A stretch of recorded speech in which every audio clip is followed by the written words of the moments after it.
case, the young person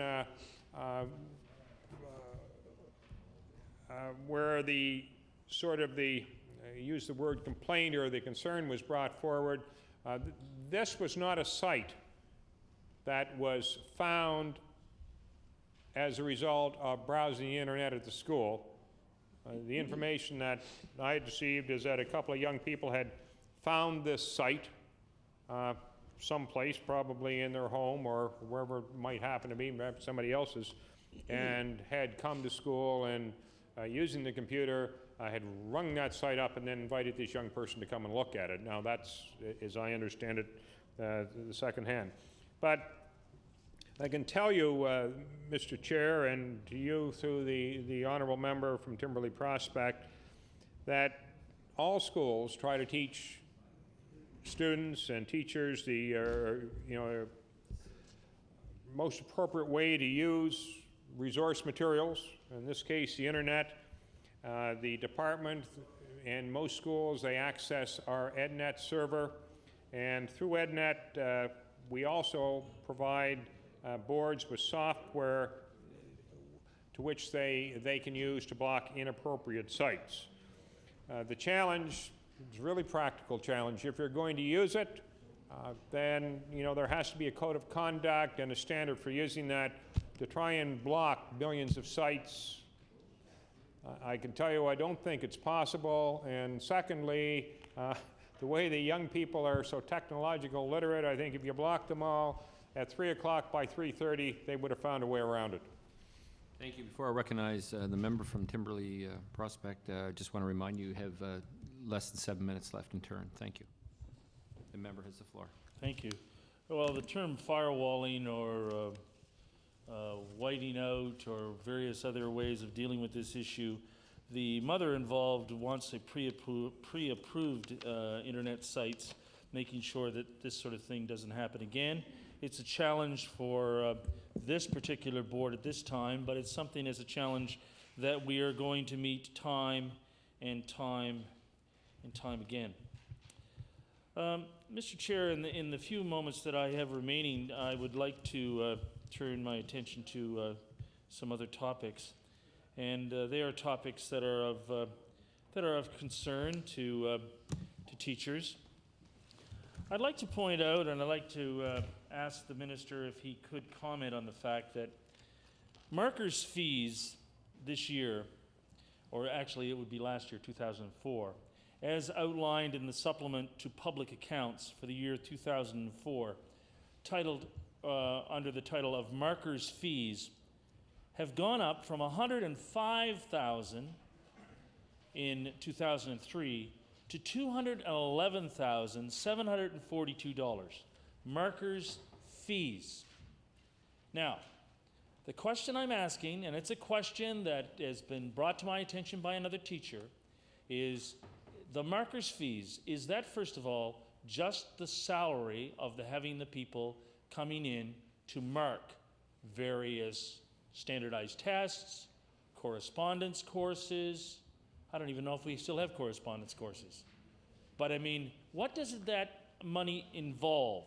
In 2004, under markers fees, in the supplement to public accounts, the fees are $211,740, where in the previous year of 2003, it was $105,000. That's a fair increase. Thank you for the question. Direct the question to the Minister of Education. It could be, I'll tell you what's in there. We'll check it out.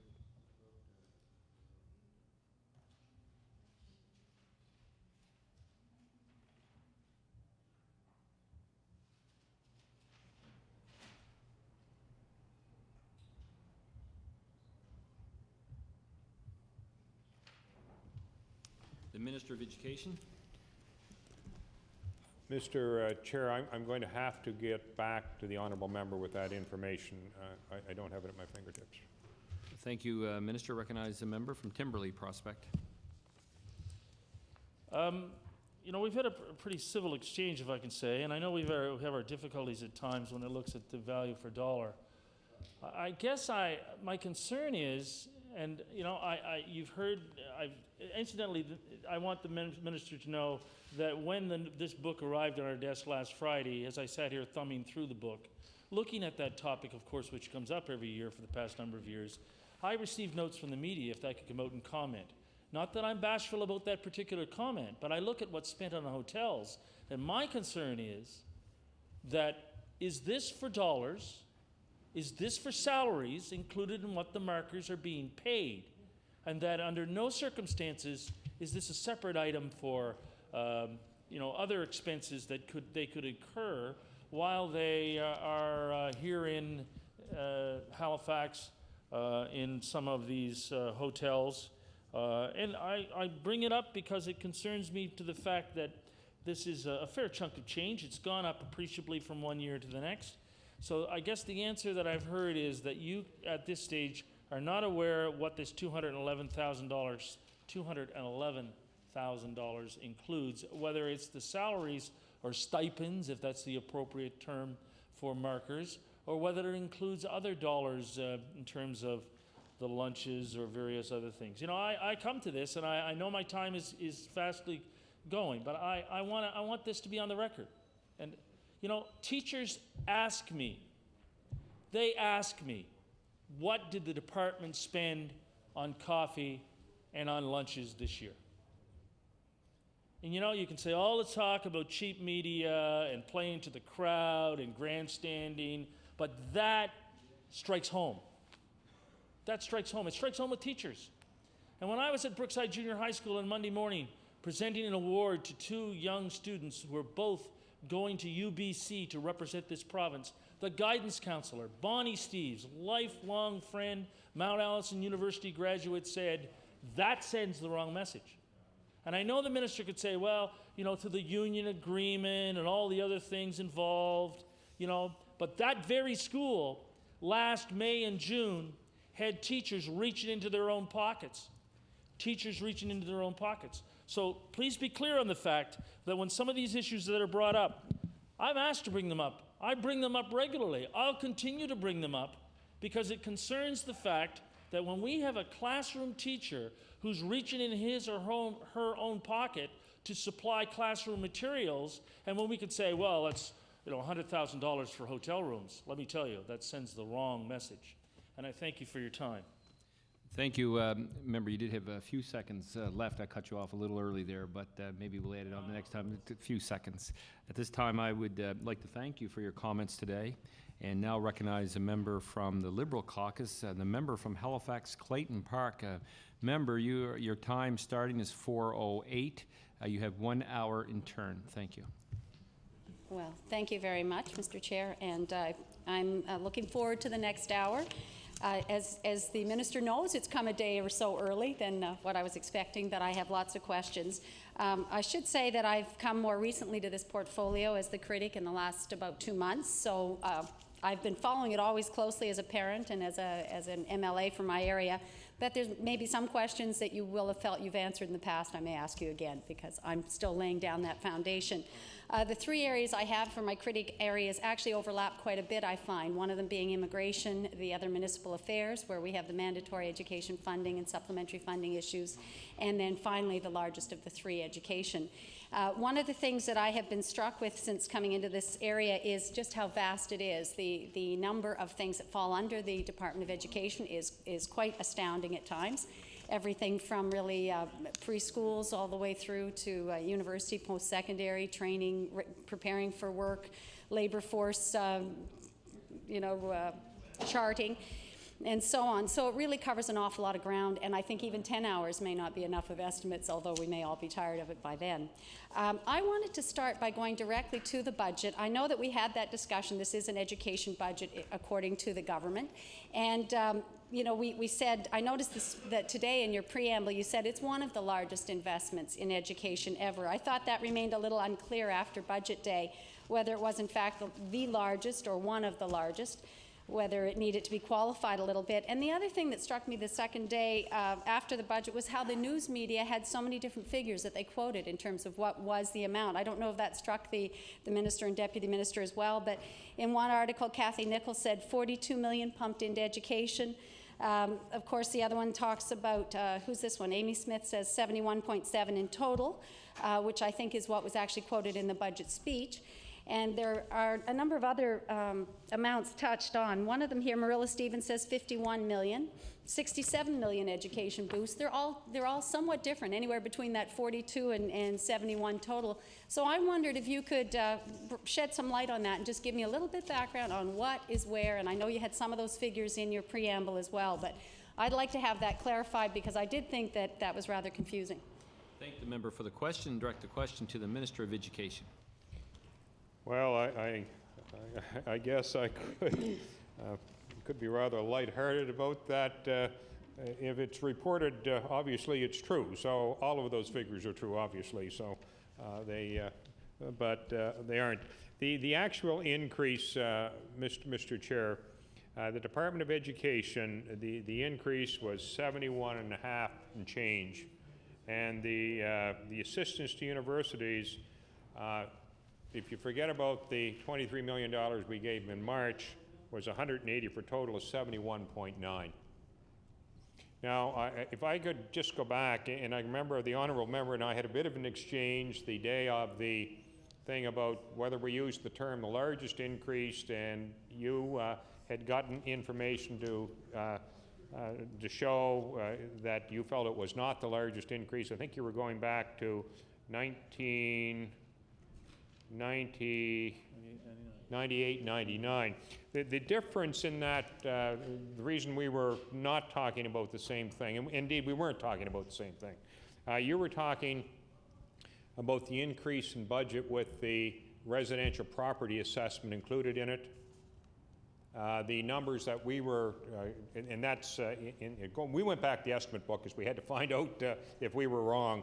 And our figures were simply the Department of Education contribution exclusive of the residential property. And that was the reason our figures were not the same, or our interpretation was not the same.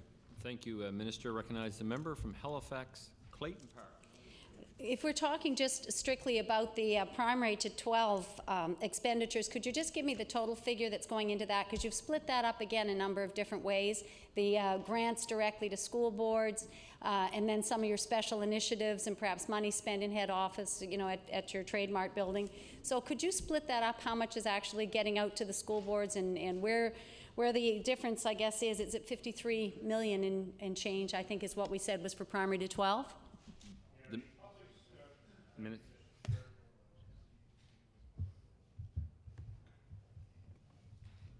On, Minister. No, the light wasn't on. Thank you. The Minister of Education. Thank you, Mr. Chair. The increase to the public school system, which is the P to 12 system, was $53,694,000. And that includes public school education funding for public schools, the learning resources credit allocation, repairs and renovations to schools, the Acadian and French language services, also the contribution to the teachers' pensions, and the school capital amortization. That's the increase. I mean, it includes, okay. These are the things that are included in public education funding, I guess. So, public schools, the learning resources credit allocation, that would be, for example, the books over there in the book bureau. The facilities, the money for repair and renovations to schools, the Acadian and French language services, teachers' pensions, and the amortization for school buildings. Thank you, Minister. The member from Halifax, Clayton Park. Could you tell me how much is in there for the contribution to teachers' pension? And maybe you could reference the page you're on. I may have it here. I think I've got all the sections. The Minister of Education. Yeah, Mr. Chair, that's page 5.3 of the supplementary detail. And the member from Halifax, Clayton Park. And again, could you tell me how much is in there for the teacher's pension that you mentioned? Is that anything additional, or is that an annual, just the regular annual allotment? Thank you for the question. Minister of Education. The addition to the teacher's pension is, it's 3.3% or $1.6 million. Thank you, Minister. Recognize the member from Halifax, Clayton Park. Okay. I'd like to go for a minute, if we could, to the immigration area. And I understand that with the establishment of an Office for Immigration, some of the programs that were previously run through either education or through economic development that related to immigration initiatives would have been transferred over. Can you identify anything from your budget that would have been in last year's budget that's now moved to the Office of Immigration? Thank you for the question. The Minister of Education. I guess it's one of those kind of nebulous answers, is that the Department of Education was really responsible for English second language, although primarily, as you would know, in the constituency from which you represent, they offer a lot of English second language schools out there, but that was primarily funded by the Halifax Regional School Board. We have included money in our budget this year for English as a second language, which some of it will flow to the school boards. But also, if you look at it that way, the Department of Immigration also has some money for English as a second language, which some of that will flow as well. Thank you, Minister. Recognize the member from Halifax, Clayton Park. Yeah. I would like you to be a bit more specific, if it's possible, to the Minister.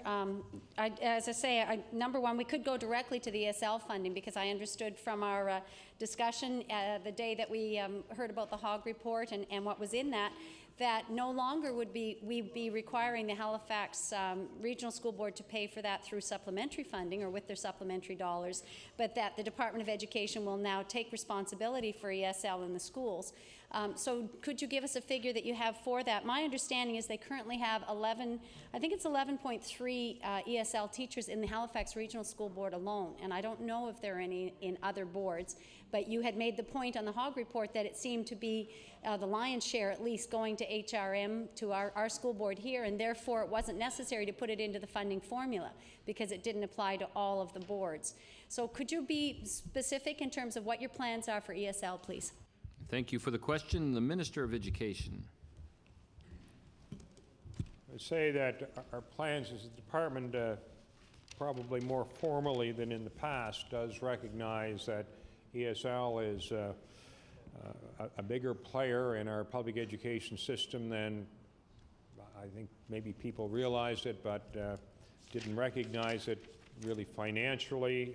Clearly, I guess English second language, except for the PSAC, is not really seen as a subject that was included in the public school programs for Nova Scotia. But we have allocated $100,000 this year. Now, you mentioned with the Halifax Regional School Board, I think you said they had 11 ESL teachers. I don't know how many full-time teachers they have. That would really be the question, I suspect. And the other thing is that you may wish to ask my colleague, the Minister of Immigration, about the amount of dollars, the specifics of the amount of money that he has in his budget for ESL. My understanding is it's $250,000, but you would have really be better to address the questions about the specifics of that money to him than me. Thank the Minister for that answer, and would like to recognize the member from Halifax Clayton Park. Well, I thank you very much. I guess I have to speak to the chair, but I'm disappointed in the Minister's answer that there's only $100,000 set aside for ESL, given that HR... Now, I will ask, perhaps the Minister would like to take a question, the Minister of the Office of Immigration. You can't do... Okay, I'll catch you then. But my understanding would be the Office of Immigration would help the training of adults who need ESL. They're a big issue in the whole immigration strategy and our aims to help people come to Nova Scotia. But in our school system, directly in our schools, there's a tremendous need. And I checked my notes from having spoken to Carol Olson, the superintendent of Halifax Regional School Board. It's 11 and a half teachers. And I don't imagine that many of them can be part-time, because I know there are 80 students sitting in Halifax West that take ESL almost on a full-time basis. They're not able to integrate into the high school program, into the academic subjects there, because they don't have the basic language skills yet to do that. And actually, it is a problem, and I'm sure the minister and the deputy minister have considered this. When we're encouraging newcomers here and they arrive with teenagers at the same time, I just want to make sure you're listening as well. But as they arrive here, a lot of them come with teenagers and older children. It's harder for them to get the language and then integrate into the system and still graduate. We've got a problem if they arrive at the age of 16 or 17 without language. They're arriving in our high schools and they're getting some ESL, they're learning some language, but we have to be able to somehow get them, get the skills so that they can graduate and they can move on and be productive in our society and get onto the universities or higher education through community college or whatever. So it is a real, I think, a critical element of our planning for the immigration strategy and for looking after HRM schools, where we have the majority of our immigrants that are arriving and choosing to live in HRM, many of them in mainland North, as I've said before in the House often. And I think it's unquestioned Halifax West has the highest percentage of ESL students. We have support workers from the YMCA, and I think they're paid for federally, but they're in every one of the schools in mainland North. All of the elementary, junior high, and high schools have a support worker in there helping and supporting the work of the ESL teachers. But $100,000 doesn't go very far when you consider a teacher's salary. I mean, that's not even 2 full-time teachers, is it? If they're teachers, union teachers, their average salary, I believe, is about $55,000 a year. And that won't go very far, is really my point. That might be nice. That would be nice to have some after-school programs and some extra things, extracurricular programs could be paid for out of that. But it is a disappointment, and I'm sure others will share my concern that enough money hasn't been placed in that. It would be very simple to find out from the HRSB how much are they currently allocating for ESL teachers in the board. And at 11 and a half teachers, I was still told that is not sufficient. That was the comment from the superintendent of the Halifax Regional School Board. Still not adequate is the comment that I had, where they've put as much resources as they can there. So they will still be dipping in deeply with the supplementary funding dollars, or we'll have students that will be absolutely doing nothing in our schools for lack of an ESL teacher. So I wonder if the minister could give me some background as to why they decided on this $100,000, and really, is it intended, was it your intention that supplementary funding would continue to pay for ESL? Thank you for the question. I'd like at this time to recognize the Minister of Education. Minister. I thank the honourable member for that question. The honourable member may or may not know a bit of my background. I began my career in education working with students, trying to help them acquire English language skills. There are some who would say I was not very successful. But anyway, the amount of money, and I think 2 ways to look at it, I guess. One is to say it's not enough, and I'm not going to go so far as to say it is enough.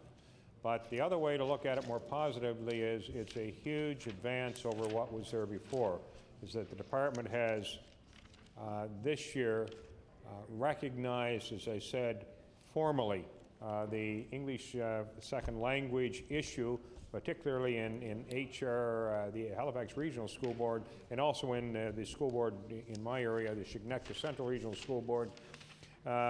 The money which is allocated is basically for 8/12 of a year, so you'd multiply that by 12 over 8 and you get some more. And then the money which is in the Department of Immigration, the $250,000 there, that will be flowed through to the Department of Education for distribution. So if you take that $350 and you multiply it by 12 over 8, that's you're getting it's not that bad if you're looking at it on an annual basis. I mean, it's say it's sufficient. Perhaps not, but it's a lot better than where we were. Thank you, Minister. Recognize the member from Halifax, Clayton Park. I wonder if you could just describe to me again this 12/8. What exactly is this formula you're using? And again, you'll forgive me if it's something that should be apparent. Minister? Yeah, really the school year, there'll be 8 months in the school year. The teacher's contract year would begin, Mr. Chair, in August. So you'd have August through the end of March, and that would be 8 months. Member? Well, thank you very much. Perhaps we'll return to that subject later on. I'm going to leave it for now. Again, I would like to express my concern that it isn't enough, and I think that the Halifax Regional School Board might have expected after your announcement from the Hogg report that they could reallocate the money they've been spending from supplementary funding on ESL and spend it on some other very worthwhile extra programs that go beyond the core offerings that the Department of Education sets. Because as we know in Halifax and Dartmouth, we've been very fortunate to be able to provide some extras beyond the very, very minimal standards we believe that are set by the province. So extra French, extra phys ed, more class time, smaller class sizes, +4 programs, a lot of other extra programs that are needed in the urban area and probably needed across the province, in many cases. So I think that it's a bit of a disappointment to see that, given that we were told it wouldn't be in the funding formula, that it isn't really going to be covered. ESL is not going to be recognized properly. I agree you've made one step. You've put a line item in your budget which says, yes, ESL probably has some impact or some responsibility rests with the Department of Education, but frankly, it is so little, it's not going to begin to touch the need. So I'm still very disappointed, and I think that has to be mentioned. I'd like to ask you about the, I guess it's an ongoing discussion about having a student information system that would track students from the time they enter school as they progress through and actually find out where they're going, how many are succeeding, and so on. This is something I think other jurisdictions have adopted, and I understand at least 2 school boards are looking at going it alone because there's been no evidence that the Department of Education is going to introduce that initiative. Could you give me some background, please, from your perspective on a student information system?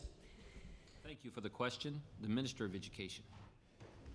Thank you, Mr. Chair. And this year, there's been $415,000 allocated for a student information system, which will track many of those things that the honourable member has mentioned.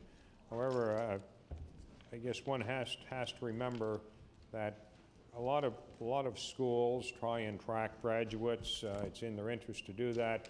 Universities try and track graduates. I guess they do it because they like to keep account of alumni for a couple of reasons. Some of the information that we would be tracking would be voluntary. We would be relying on others to provide that information. As long as the student is in the school system, then clearly their records and things they always have been recorded. And when I was in the business, we used to have things called cume cards, and some of you may have remembered those yellow things that folded over, and indeed you may have been there in the cume card years too. And we always did that thing, and it was a traveling record, but it did cease when the student finished school. And there would be some schools who would then choose to try and track their graduates, and how long that tracking would last, I'm not sure. Member from Halifax, Clayton Park. Yeah, if I could, I'd like to just give you an illustration of what can happen when there is no tracking, which is the current situation. I had a parent who was trying to get a tuition agreement for their child to go to a special, they have special needs and they want it to go to one of the 3 approved schools. But the rule is clear for this tuition agreement. You have to have spent a full year in the public school somewhere. You have to have had a year where you tried it in the public school. So in their case, they went back to the school their child had started at in primary, and in fact, the school had no record of their child ever being there. None.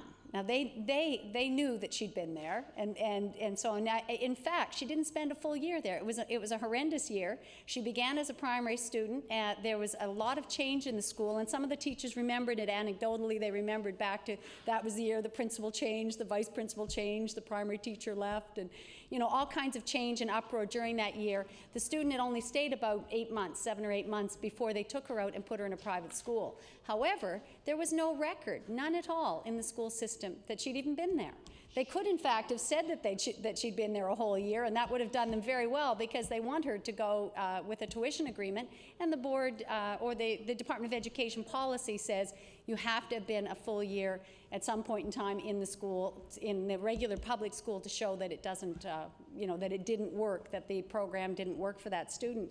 But it's kind of shocking to think that you could go back to a school your child attended and have no physical record at all that she'd been there.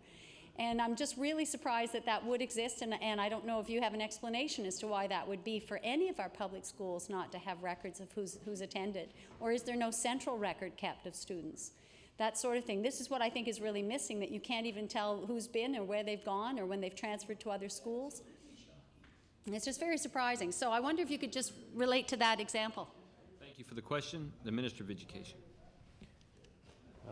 Thank you, Chairman. I can understand how perplexed the parent may be if they went to the school where their child attended and there was no record, and if it hadn't been forwarded, maybe it was forwarded to the private school where the child went or something like that. But I guess I can't explain that, Mr. Chair. All I can say is that there would have been a provision for a record to have been kept, and if they didn't keep the record, that's probably a reflection on the record keeping as opposed to the record system. Thank you, Minister. The member from Halifax Clayton Park. Thank you. I'd like to know what the $415,000 that you have allocated this year, I'm assuming it's a new allocation for this student information system. Is it just the tip of the iceberg? Is it just going to begin as a pilot, or will it actually, I have no idea if that would be enough to get us there. I think it's probably far short of what the amount of money you need to really institute this broadly. So could you explain to me how it's going to be used this year? Thanks. The Minister of Education. Okay. The honourable member is correct, Mr. Chair. This, I should say, is the tip of the iceberg.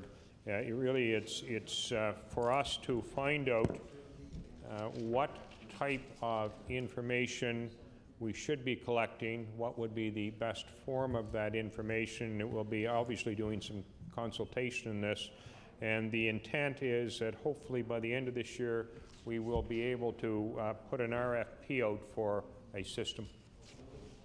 Thank you, Minister. Recognize the member from Halifax Clayton Park. Well, thank you. Well, that's good to know. So really, this is a planning year. You're going to sort of line up the ducks and find out what you need and go for an RFP. So that's very good to hear. I'd like to talk a little bit about the tuition agreements themselves. And I know there's a lot more I need to understand about them, but my understanding is it's a 2-year agreement only. That if your child qualifies under the guidelines for a tuition agreement, and I do applaud you for bringing it in. That was in last year's budget, I believe, a new initiative, and it was something that a lot of parents were extremely relieved and pleased to see brought into play. What I'm wondering about, a couple of things. Number one is the appeal process. If you're not accepted, and I indicated to you that I had spoken to one person, we don't need to go into specifics, but they were not accepted. There is a very I don't know whether I'd call it an unusual appeal system. You have a committee of one, I understand, which struck me as odd. And I don't know if it's a regular committee or if it's struck each time an appeal is made, a different committee is struck. But I wondered if you could talk about what appeal process is in place. Thank you for the question. The Minister of Education. There are, Mr. Chair, guidelines for the tuition support program. And as the honourable member knows, this was the first year for that program, and I do want to say that taking everything into consideration, I'm pleased how well that has worked.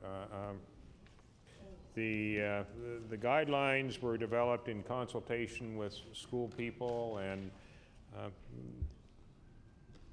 in reflection of this point in time, which is roughly, I guess, about 7 months through the school year, that it's worked quite well.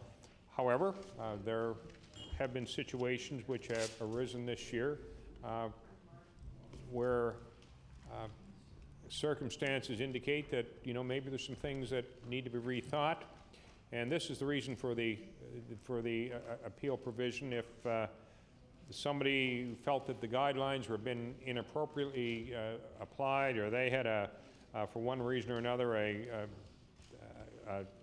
child whom they felt, because of various extenuating circumstances, should be qualified for the tuition support program. So we have established a one-person board of appeal, and that person has a 2-year appointment. The person who was selected, he went through a rather rigorous process. I can tell you, although I have not spoken to the person since her appointment, or actually prior to it, I do know the person from her work as a special educator and as a resource person, a leader in education for people who are having some difficulties in the process. And I think the selection committee has come up with a very good candidate, or a very good selection for the person who will hear those appeals. It's an experienced, the person is an experienced educator who's had a whole lot of experience in the field of special education, and she will understand education needs. Thank you, Minister. The member from Halifax, Clayton Park. In terms of the appeals that are done, would this special educator have flexibility that she's going to listen to these cases? Is there flexibility to go beyond the 2-year, or to perhaps waive this requirement for a full year in the public school system when she assesses the needs and the medical records and the condition and let's say the stage at which the child themselves are at? Is there room for flexibility, or is this going to be just a one of those cut and dry kind of appeals? The Minister of Education. I guess the answer is yes and no. Clearly there are criteria set for that program, and she would expect the number one thing would be, would the person be dealt with within the criteria of the program? And secondly, there would also be some flexibility, because it said this is an emerging thing, and when this program was designed, there may be some circumstances that the people that designed the program did not reckon upon when the program was put in place. And quite frank, 2 or 3 of those things which I've talked to staff about and said, look, I think when we are going through this, there may be some things that we have to rethink. But by and large, she is going to try and be as objective as she can. Thank you. The member from Halifax, Clayton Park. I haven't got my light there. Yeah, I think what you're suggesting is that the program, you say it's still unfolding, therefore it's a little bit of a work in progress. Is that true? And if that's the case, then will she be able to make recommendations where she sees shortcomings? If there are appeals made and shortcomings identified, will that person also be somebody you might turn to improve the program? Thank you for the question. The Minister of Education.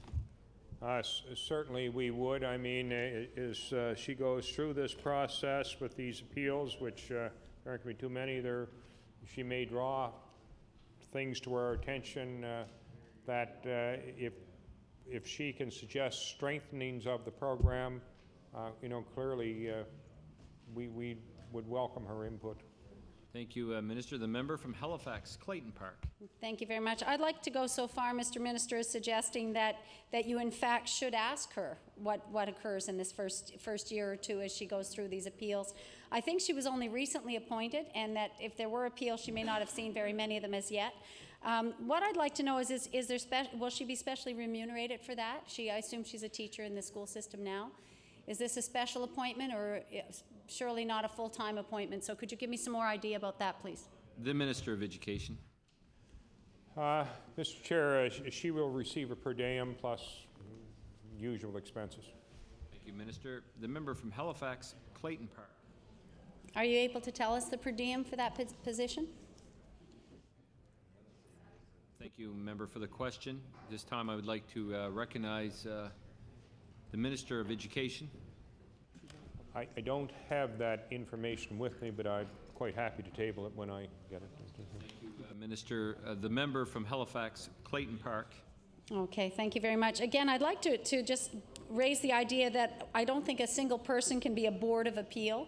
I don't think a single person qualifies as a board. One of my concerns with a lot of the government programs we have is we do administrative appeals. That's very common in the community services area, I think, and health. A single person reviews the work they've already done, and we call it an administrative review, and there sometimes is no other appeal process. This is one person. She's not sort of assessing her own work, but it's still only one person. It doesn't have the same I think, objectivity that you'd have if you had a committee or a board. And I'm sure there are people that would serve on that kind of a committee who probably wouldn't need to be remunerated, who would be stakeholders in the community, who would, you know, I sit on the Human Resources Committee, and I know people apply regularly for agencies, boards, and commissions without any remuneration. So I just wonder if that has been looked at, and if we could expand that to be more than one person. Because if I was a person who was denied the tuition agreement and I had what I felt was a very valid case, I would want to feel that I'd been heard by more than one person. So could you perhaps comment on why the decision was made to have only one, and comment on whether or not that could be changed? Thank you for the question. Recognize the Minister of Education. In order, please. The Minister has the floor. With respect, and suppose we may change our minds someday, but somebody once described a camel as a horse constructed by a committee.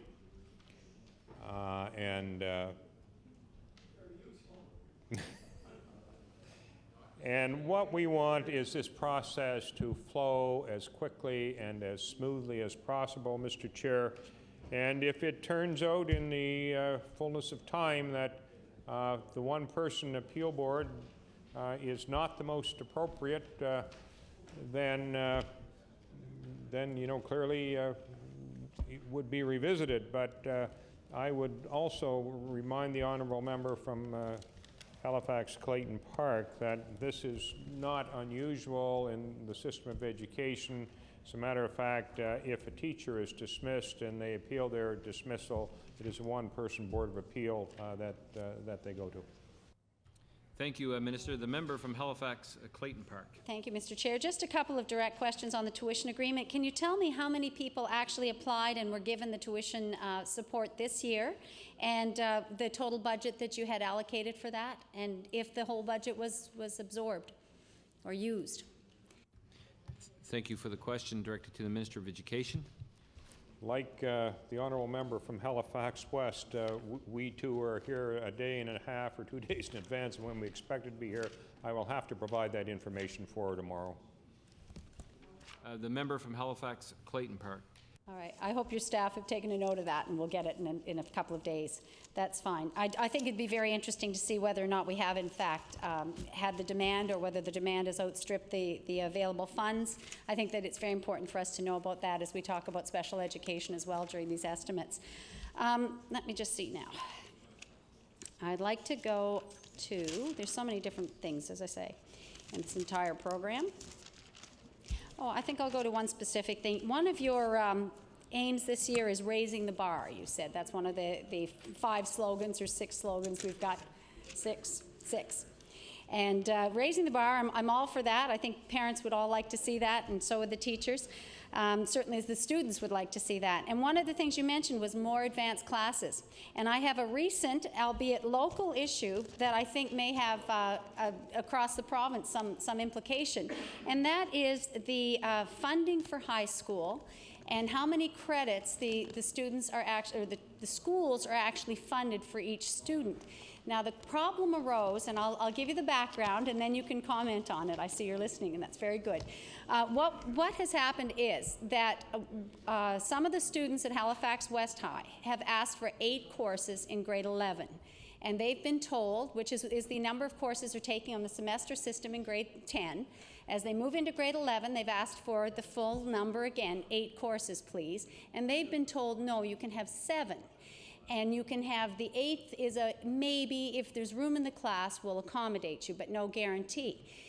When I brought this up with the principal, I was told that they are funded for 8, 7, and 6. So as you move to grade 12, you would be encouraged to have 2 free classes. In grade 11, they encourage you to have 1, and I can speak from personal experience. My own son's moving into grade 11. He's quite happy to have 1 free. He's not among the group that are asking for the full 8. He's been told by his guidance counselor that 7 will be sufficient, and he'd be well off to take 1 free. But other parents have written me and said they don't want their children, and neither do their children, according to them, want to spend a class a day or however often it comes up in the cafeteria doing nothing. And I think often it's the most gifted students that want to have the full option to take electives, to take some advanced courses, to fill their entire timetable with classes. And the principal, I've written to him, and I've actually copied you as well, Mr. Minister, and the school board, but he said that he's not funded for 24 courses for all the students in high school. He's funded for 21. That affects his staffing and the number he's able to hire. It is one of the biggest high schools, probably the biggest at 1,600 students. So he said that given that they're big, they actually have more flexibility. They're probably able to accommodate students, but they're not promising. And these are students who are, and their parents are rightfully annoyed that they're not being offered the opportunity to be scheduled in classes the full day. And I wonder if you could comment, because I think it goes up the chain to the school board and back to the Department of Education, according to what I'm hearing. And I think you could shed some light on that today, if 21 courses is what you're actually funding the high schools for. Thank you. Recognize the Minister of Education. Thank you, Mr. Chair. And the way the department funds the school boards has no relation really to the number of courses that a student would take in high school. She would probably get a clear explanation on that from perhaps the local school board member. That's not policy or directive or anything from the Department of Education. I expect it probably has something to do with the way the school board allocates staff to their high schools. Thank you, Minister. The member from Halifax, Clayton Park. I wonder if the minister could clarify then, you don't think this would be a problem in any other school board? Is that what you're saying? It would be unique to this particular school board? The Minister of Education. I don't know whether it is or not. It's certainly not something that has been drawn to my attention, and I look forward to receiving the copy of the letter to which you referred. I haven't seen it yet, but that would not be something that would normally be addressed by the Department of Education. I mean, most schools, quite frank, most school boards do have a formula of how they allocate staff to a school. I mean, they generally do it on a numbers basis. And I expect the situation in the school to which the honourable member is referring probably has something to do with the formula of the Halifax School Board when it allocates teachers to schools. Thank you, Minister. Recognize the member from Halifax, Clayton Park. Well, I would like to just give a bit more background on it, and perhaps it's something the minister or the deputy could have somebody look into as well from our end, just to be absolutely sure, because it may relate back to just a lack of funding to the school boards, that they feel this is one way they can save money by allocating less for teachers.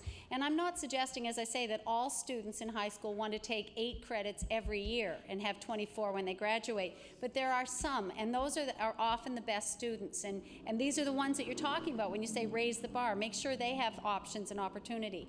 And as I say, many others may not take that full amount and may in fact need the extra time off to study and prepare.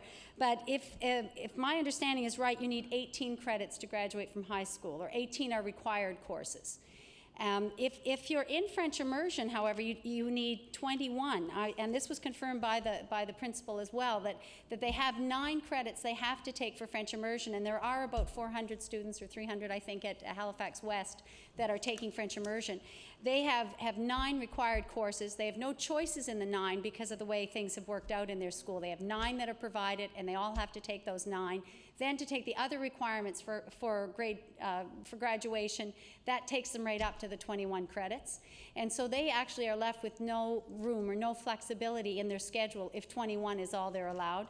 And as I say, the staffing is definitely being done there on the basis of 8, 7, and 6 for grade 10, 11, and 12. So I think it is a real problem not to have that built in, or maybe not to have the extra staffing component at the high school level there.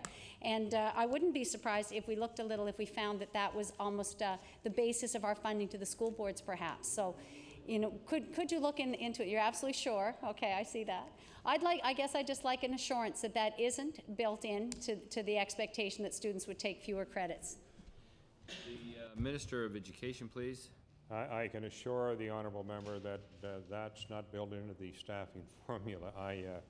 You know, what the individual school board uses as staffing formula, you know, that's not something that is used by the Department of Education. So really, her inquiry should go to the board.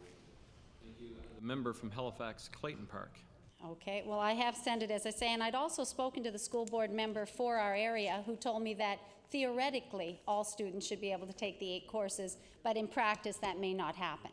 And that wasn't really a very satisfactory answer, that theoretically they're allowed, but we're having students being encouraged by their guidance counselors to accept 7 and just go away and don't take that extra one. And when you get to grade 12, that'll be too frees to sit in the cafeteria or just basically waste your time when you are in fact probably a gifted student. So I think that that's something that needs to be looked at, and I'm sure you have many researchers in the Department of Education who look into things like that. So I'm going to ask you to turn some attention to it and just see why that is. I'll ask the school board myself, but I think it would help if we had, yeah, I'd like you to look at it as well, definitely. I'd like just quickly to go student loans. That happens just to be the next point I had written down after that from your opening comments. But you talked about the income threshold being increased for student loans so that the family income would be higher in order to qualify, I guess, or yeah, students can get them even if their family has a higher income. Could you give me the idea of the actual figure that you're looking at for that? You didn't tell us how much. Thank you for the question. The Minister of Education.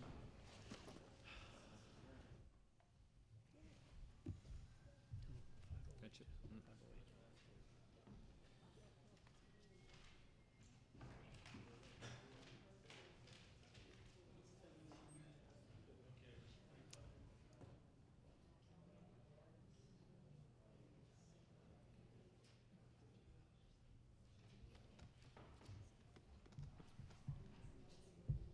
The Minister of Education.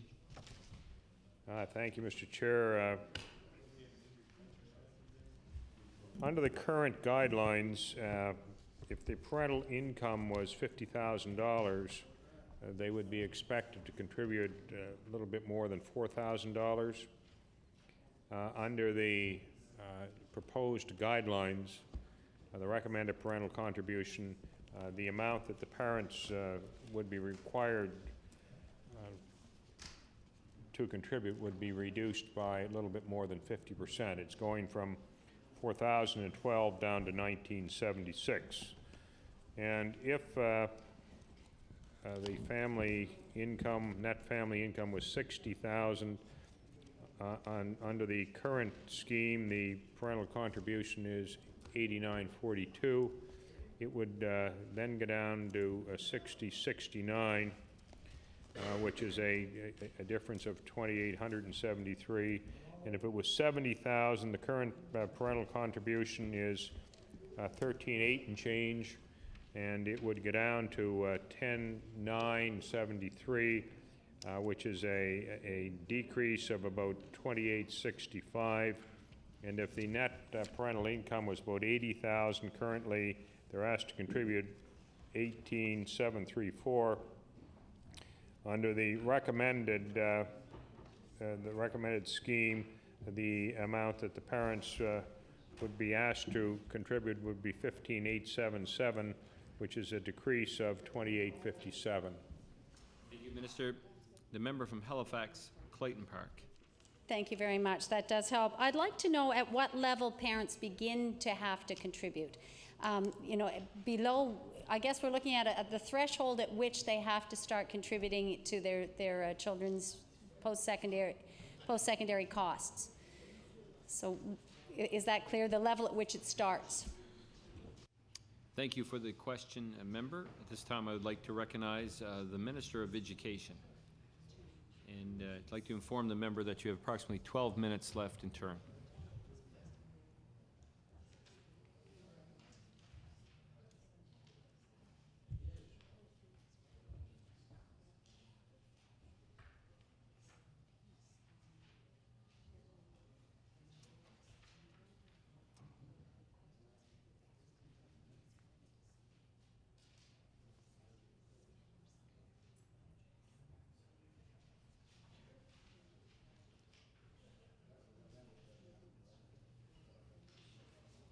Recognize the Minister of Education.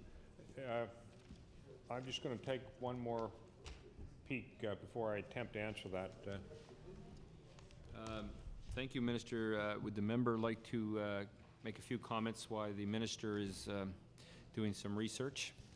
Well, certainly, I'd be very happy to. Thank you. I may be wrong, but I thought it was previously around $35,000 at which the contributions began, so I'm interested to see at which family income level parents would be allowed not to contribute, because it is very hard at that level. Even a family income of $50,000, you were mentioning the new amount, and even then it's very hard to come up with thousands of dollars, even a couple of thousand, which is the new level you said. Previously it was 4, now we're looking at about just under 2,000. And I know it's very hard if the students find their families are earning too much and they're just not eligible for the student loans, because sometimes the families, given their circumstance, may not be able to contribute. So the students are left to fend for themselves, which is difficult. I think we need to remember these are loans. The default rate on these loans is almost negligible nowadays. The rules have been changed over the years with that. You cannot in any way escape those loans, and they are being repaid. Students are very good about repaying those debts. So really, we're investing in the future by providing funds at the front end to help them get into university and seek an education.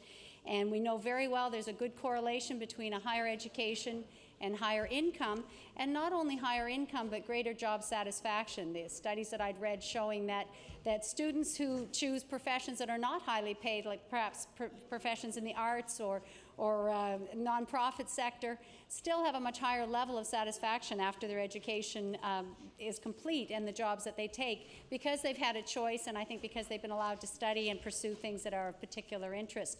So it isn't always just for the money that they've done the higher education, but at the same time it opens up to them avenues for very satisfying work.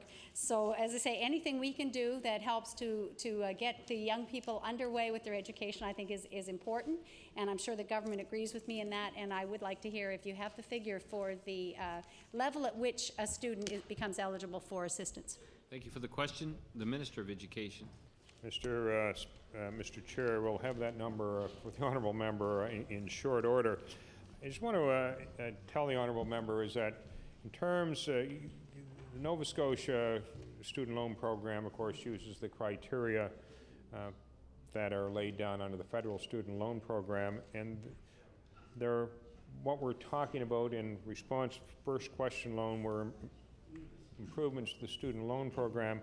But I want that member to know, and I guess all members of the House, is that my predecessor as Minister of Education, Honourable Angus McIsaac, was very, very instrumental in raising that issue at CMEC, which is the Councillors and Ministers of Education in Canada, and it probably was through his initiative as much as anybody else, along with the other people in the Department of Education at that time. And I mean, obviously it just wasn't a spur-of-the-moment thing, so you know, it started, but clearly it was Nova Scotia's initiatives which had considerable influence with the federal government in improving the student loan program, and I just wanted people to know that. Thank you, Minister. The member from Clayton Park. Thank you very much. I do have a question about the agreement we have in place for student loans. What I understand is that when you graduate, you make 2 payments. You make one to the federal government to repay your federal portion of the loan, and you make one provincially to repay the provincial portion of your student loan. At present, those are 2 separate totally separate bills and separate requirements. I'd heard of one, and this is just anecdotal, but at least one student who was making payments religiously on one of those, not aware that they were to make another one to the other body, and found themselves delinquent on the other loan and received a threatening notice that they hadn't been making their payments, being unaware that these two were not linked. I know that at least one other province has begun to harmonize the two so that a student who graduates can pay once and just pay back one check a month to whoever it be, whether it's the provincial or federal, and they work it out. It's harmonized. Can you tell me if there's anything in the works to do that, please? Thank you for the question. The Minister of Education. Yeah, and I think it is a good idea, and to be quite frank, we are pursuing that at the present time. Our service provider is the Royal Bank of Canada. The contract expires with them in July 2006. We would like to integrate those two programs, and perhaps you had written me a letter, or I heard from somebody who didn't.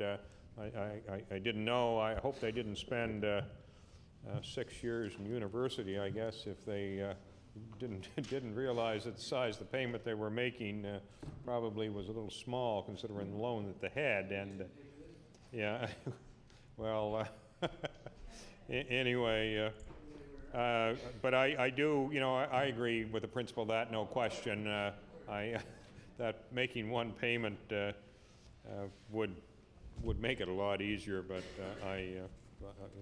sometimes some of the cases that do come with some of these stories that, despite the fact that you appreciate the general concept within which these problems lie, the specifics sometimes you would have questions about.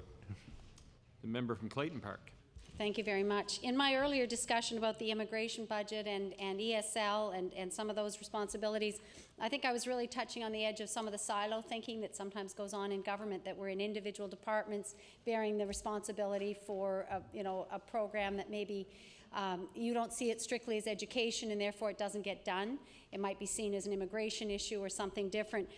One of those concerns I have, and I raised them with you last year during estimates, and I only have a few minutes, I know, but the idea that when we build new schools, we don't look upon them as community facilities. We don't consider the use of those facilities by the wider the community and the benefit they have to health and wellness, activity levels, sport, culture, and so on. And I think you know where I'm going. I'm wondering again why the Department of Education doesn't recognize the need to provide facilities when they build new schools, and doesn't even recognize the need to replace what is being torn down and lost in a community. Because if we look at the example in downtown Halifax, both high schools have auditoriums, they have 2 gymnasiums between them, and that wouldn't fall within your parameters for a new school. So I'm wondering if you could speak to that for the last few minutes, and maybe I'll get another question in still. Thank you.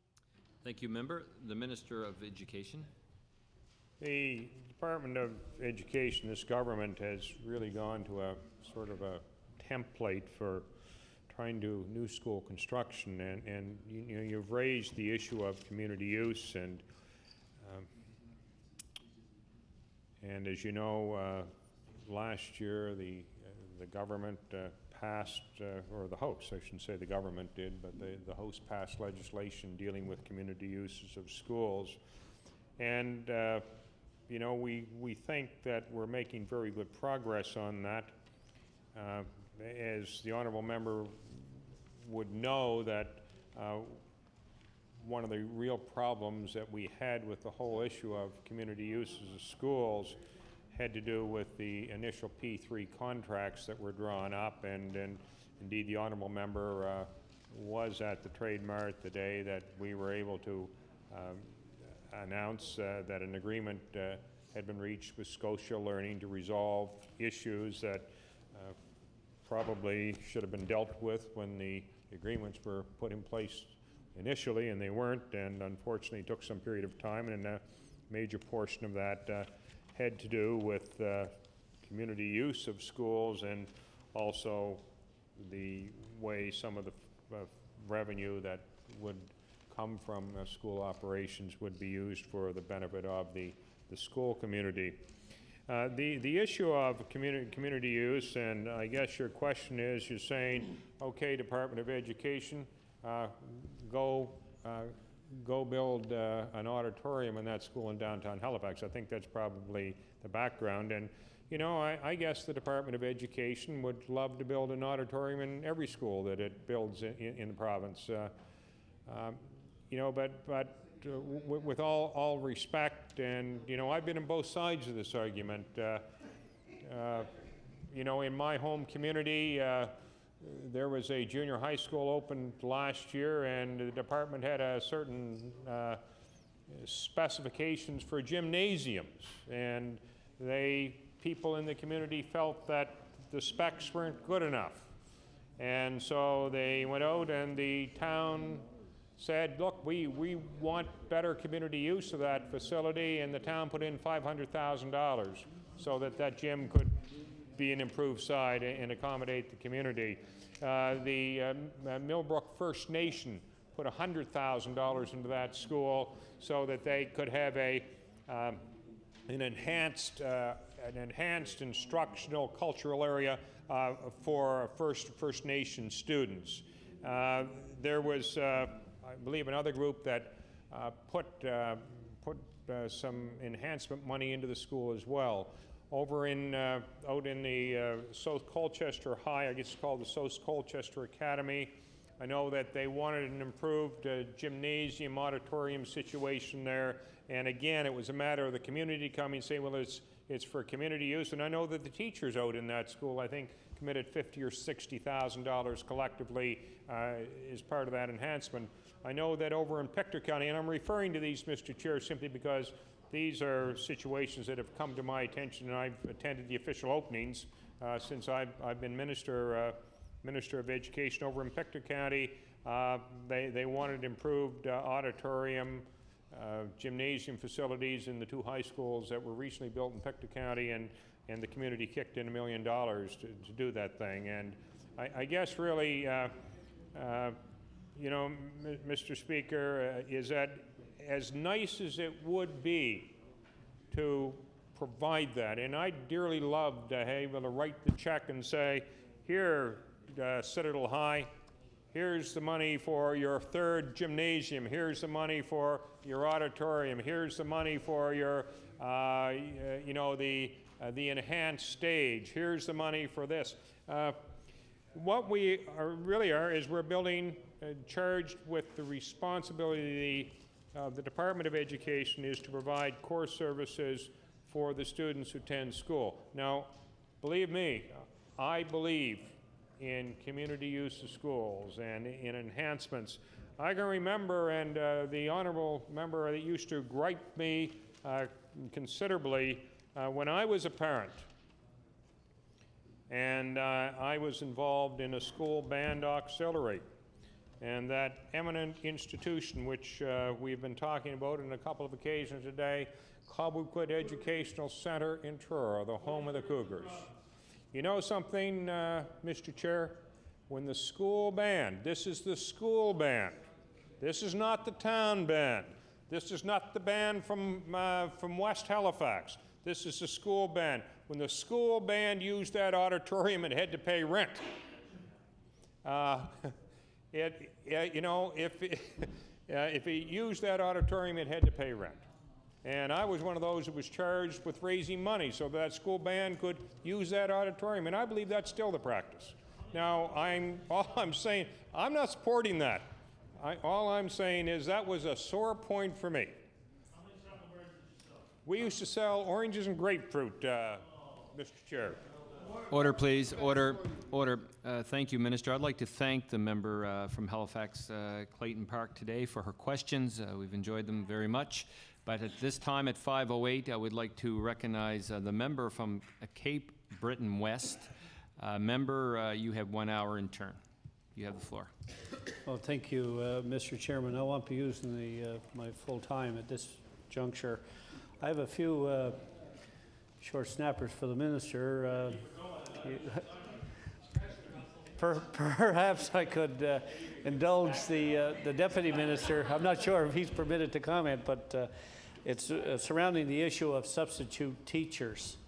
in the province of Nova Scotia. Perhaps if the minister or deputy minister or somebody now available could give us some indication as to how many substitute teachers do we have listed in the province, and if it's possible to give that on a school board by school board basis.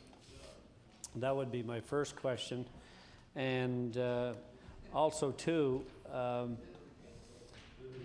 the waiting list with regards to substitute teachers, I understand is quite lengthy.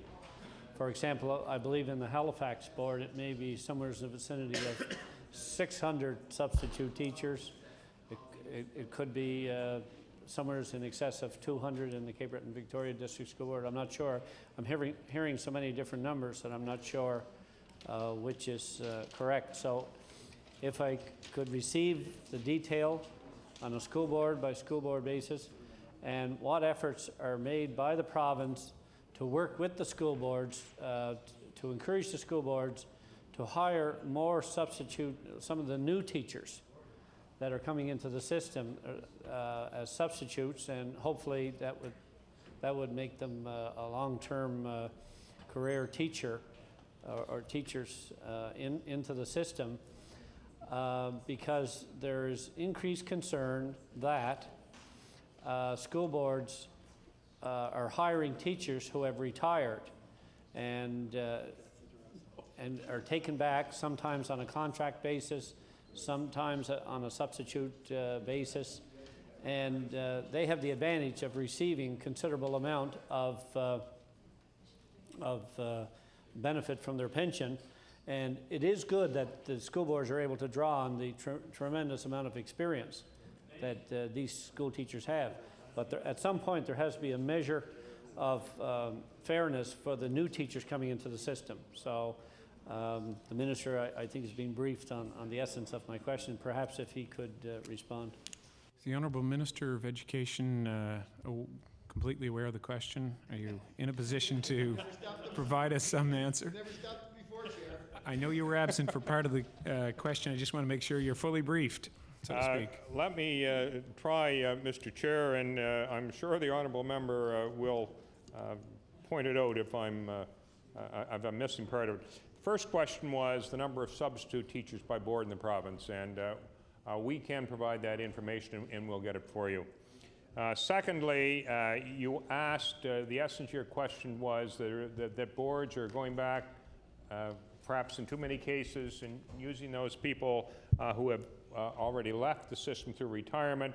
Is there any real policy which indicates that school boards should be giving these opportunities to newly minted or teachers who do not have not completed a career in teaching?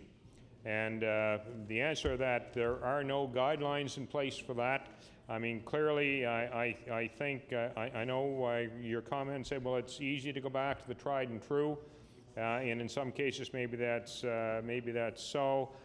You know, we've got many teachers now retiring at ages much younger than ever before. You know, it used to be that teaching was a career that lasted till you were 65. Now we have a whole parcel of people, and you're seeing actually some of them in this legislature who have, excluding my colleague from Inverness, who didn't quite reach that distinguished plateau yet, but that has to do with, you know, coming in the house in your mid-20s. Some of us didn't do that, but you know, quite seriously, in terms of replacement teachers and replacement staff, I think that school boards, in general, would be looking for, you know, the teaching force is getting old. Therefore, it would pay dividends to look at the younger people who could provide longer service, I guess is what I'm saying. The Honourable Member from Cape Breton West. Thank you, Mr. Chairman. The minister indicated there are no guidelines surrounding this particular issue. has there been any discussion or is there any consideration given to establishing some guidelines on this particular issue? The Honourable Minister of Education. The department, as the honourable member would know, has been a sponsor of job fairs, I think, for 3 years in various places in the province where school boards have the opportunity to meet new graduates or people who have been in the system and don't have a permanent job. It's kind of a it's a difficult role. Certainly, I think the Nova Scotia Teachers Union position would be that their preference would be that when you are looking for people to replace people in the system, that you look at the newer people. But on the other hand, school boards are the ones that do the employing, and in general, with the selection of substitutes, that task is designated usually to school administrators, and I can also say that there are some subject areas that for which it is difficult to get young substitute teachers. There just isn't a pool of people out there, because if they have those skills, they're already working. So therefore, if you're looking for a substitute, you have to look at the established pool that might be available. There are one of these difficulties which we're all wrestling with in this province, and I know the honourable member from Cape Breton West would know this, that there are some areas where it is very difficult to get a qualified substitute, particularly in some of the more rural areas and some of the more specialized high school subjects. The Honourable Member from Cape Breton West. Thank you, Mr. Chairman. Part of the concern is the fact that so many students go through university and then they go for their postgraduate study. They receive their BEd. Sometimes they go to other institutions outside the province, whether it be UPEI, Fort Kent down in one of the New England states, and other jurisdictions, Maine, the northeastern part of Maine. And they have these large student loans, and they're just struggling. And even if they're able to acquire some substitute teaching time, it's for the most part at a set rate, which is not very high. It's enough to perhaps put some bread and butter on the table, but not meet all their obligations. And I noticed the minister made reference to the fact that the preferential thought by this teachers union, and that's good. But I think equally so, the province has a bit of an obligation here. The fact that we're encouraging so many students to go into these programs, they incur a tremendous amount of debt. So I'm not sure if we have a legal obligation, but we certainly have a moral obligation to encourage all the stakeholders to have some type of a mechanism or a fair hiring policy or guidelines or whatever to be able to create the best possible opportunity for these new teachers.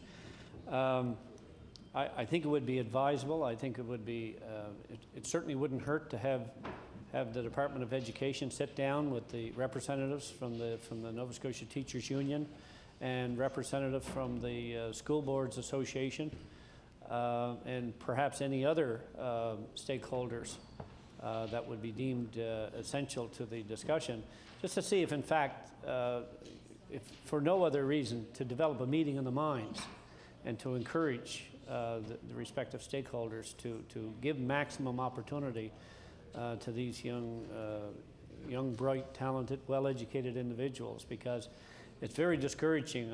I find year after year the number of constituents that receive their BEd and have to leave the province to go teach in other provincial jurisdictions, and it's very unfortunate. So if we could leave that with the minister, or perhaps he and his department, I know they'll certainly do their best to encourage all the stakeholders to come together and maybe at some point, given this evolutionary process and the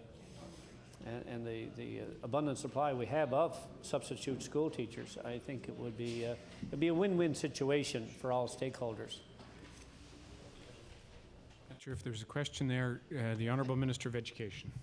Just to say that I certainly will take that under advisement. The issue of the young graduates is always difficult. I will also say that the Teachers Union has had a booth at the job fairs and, you know, in making contact with them. It's kind of a, and I don't know how to describe it, you know, school substitute lists are like substitute lists for nursings and for nursing or for other facilities where you have to keep a substitute list. You know, you've got to, you have to do it. Like, I shouldn't be speaking personally, but I have a child, not a child anymore, who works, but in basically a full-time job that's not a full-time job.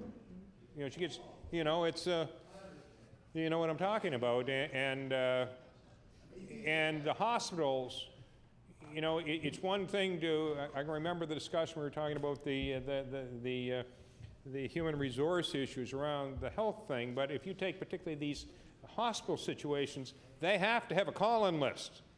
I mean, you can't give everybody a permanent job. You give everybody a permanent job, you got a problem. Because when somebody's not there, I mean, you know, they say, well, they deliberately keep the list because that's the way they have to function. So I understand, but you don't understand, okay, but that's not new either, but you understand, good. It's, yeah, it's awkward, but the point is well taken. I fully understand it, and we will have those discussions. Yeah. The Honourable Member from Cape Breton Centre.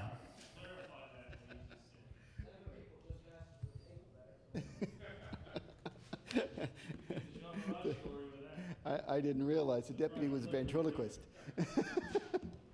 You know, Minister, before I get on mine, I'll be sharing my time with the few of the other members in my caucus.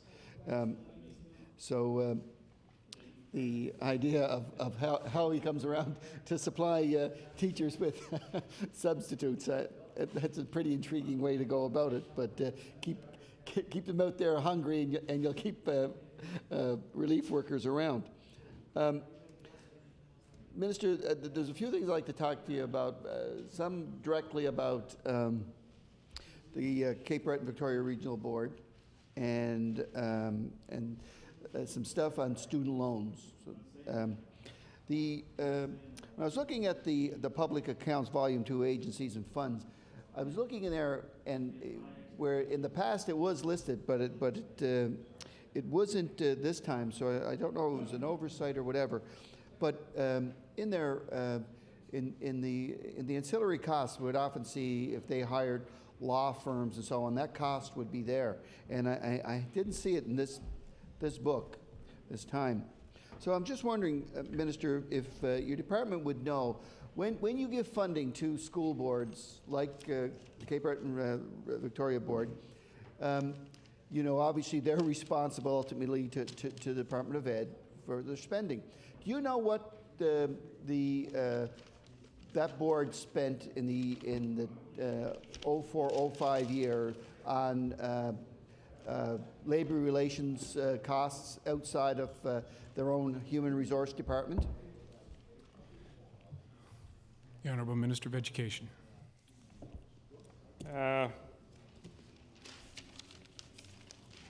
We don't have that information. We could find it out, I'm sure. And I just, one of the things, I'm sorry, you had mentioned 04-05.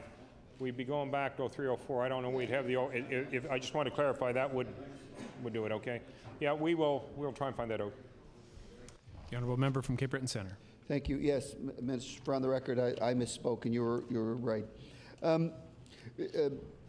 Minister, the reason, if it's not obvious, the reason I'm asking that question is because of just what had transpired at that board with a labor disruption, and indeed there was a community perspective on that they were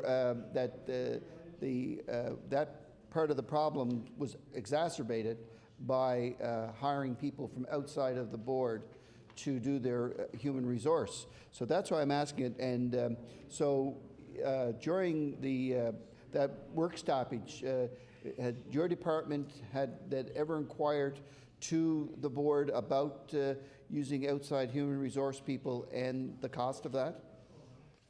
The Honourable Minister of Education. In that particular situation, as it would be for any board, and the problem, the negotiations were between the board and local 1050 or the CUPE local, and the department was not a part of that negotiating team. They put their own team together and basically can conduct the negotiations on their own. And I can say that I guess it would vary around the provinces. There are some boards or some units of boards that would use their own personnel to do the negotiation. Others have a solicitor with them either to provide advice or actually in some cases I believe the solicitor is the lead negotiator. Member from Gibbons. And I can't tell you who it is. Mr. Chair, and it's not just in this is not just in the context of collective bargaining, but also in other human resource matters, probably indicative of such things as processing grievances and dispatching of those grievances. But I'll wait, Mr. Chairman, for the minister to get back to me, and I'm sure he will. If that's a separate cost, that's attainable. Now, just something else, and a favorite hobby horse of mine, Mr. Chairman, and I'm sure this comes as no surprise to this minister, is the situation with the former McDonald complex in Dominion.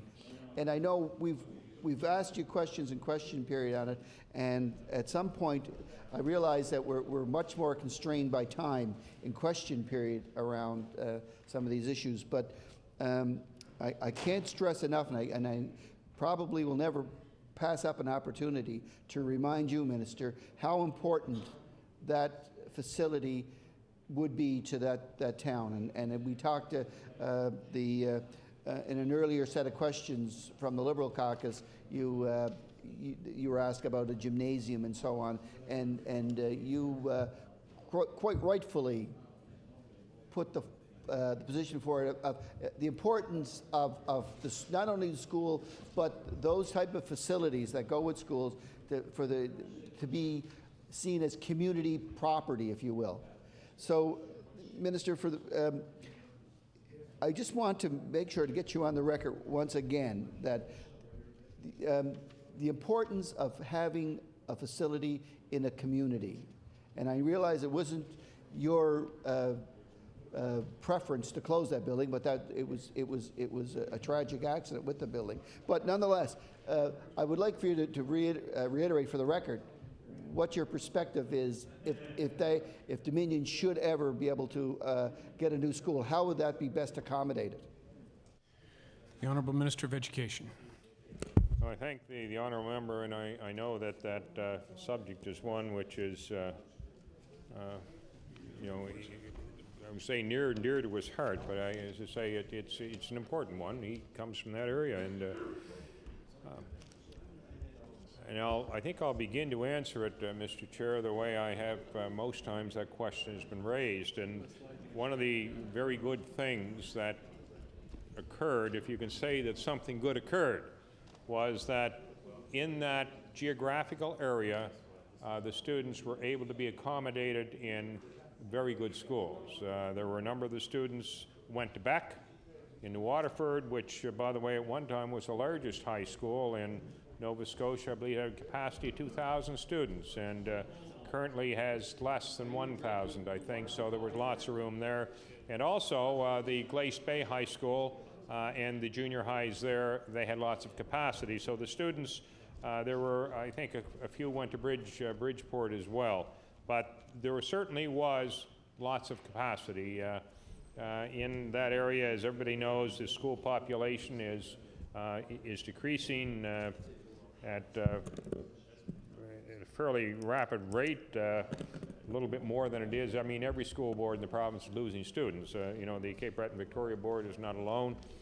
The issue was that the school board reacted, and there was capacity in other schools, so those students really fortunately were able to continue their education without interruption.